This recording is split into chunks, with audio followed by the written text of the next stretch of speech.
Fertility statues in prehistoric period. The first example is Venus of Willendorf. Definition: a small Paleolithic statue of a female figure carved from limestone and tinted with red ochre. It is characterized by exaggerating breast, hips, and abdomen. Importance: this statue is one of the most iconic historic art, embodying fertility, femininity, and the mother goddess concept prevalent in Paleolithic societies. Summary: the Venus of Willendorf, discovered in Austria in 1908, dates back approximately 28,000 to 25,000 BCE. Its exaggerated features are believed to symbolize fertility, making it a key artifact in understanding prehistoric perspectives on femininity and reproduction. References are Cook Hill, The Swimming Reindeer, British Museum Press, 2010. So as you can see on the right side, it is the image of the Venus of Willendorf. So as what I said earlier, it has exaggerated breast, hips, and abdomen, and you can see it clearly on the image. And it has a somewhat like a braided hair or a headgear on his head. So as what I have read also, it is one widely accepted as an interpretation or serves as a fertility symbol or a representation of a mother goddess. And there is another theory also that states that this statue is a form of a representation by women,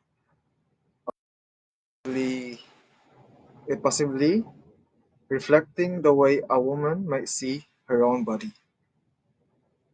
And it is also used as a amulet to have protection while you are giving birth to your child. And others use it as a fertility amulet. So the next example, woman of Chatahuyac. Definition: the seated woman figurines of Katahuyac are small clay sculptures discovered at the Neolithic archaeological site of Katahuyac in modern-day Turkey. These figurines are in a seated position, sometimes with hands in their breast or stomachs, and are characterized by their emphasis on female form. Importance: these figurines are of significance as they provide insight into the religious beliefs, cultural practices, and social structures of one of the earliest urban settlements in human history, which dates back to approximately 7,400 to 6,200. The emphasis on female figures is widely interpreted as evidence of a possible mother goddess cult or a societal focus on fertility and the nurturing aspects of femininity. Summary: the discovery of seated woman figurines at Chatahoyak has contributed greatly to our understanding of Neolithic.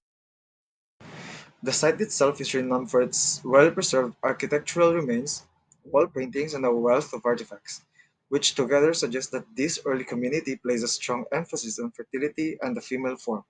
These figurines, distinct poses and features, are thought to represent either deities associated with fertility and childbirth or symbolic representation of the social status of women within the community.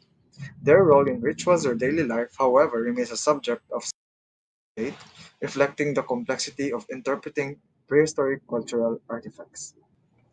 So, as you can see on the right side, there is an image of a woman sitting with two leopards on her right arm. So, in this, the figurine, which is the seated woman of Chatahoyak, is often interpreted as their mother goddess. Her seated position, possibly on a throne, suggests she may represent a deity or she is a woman that has a status on their time, which or deity associated with fertility or childbirth. And I can say that the figurine itself explains or shows the level of skills and the aesthetic sensibilities of Neolithic artisans. And that's all.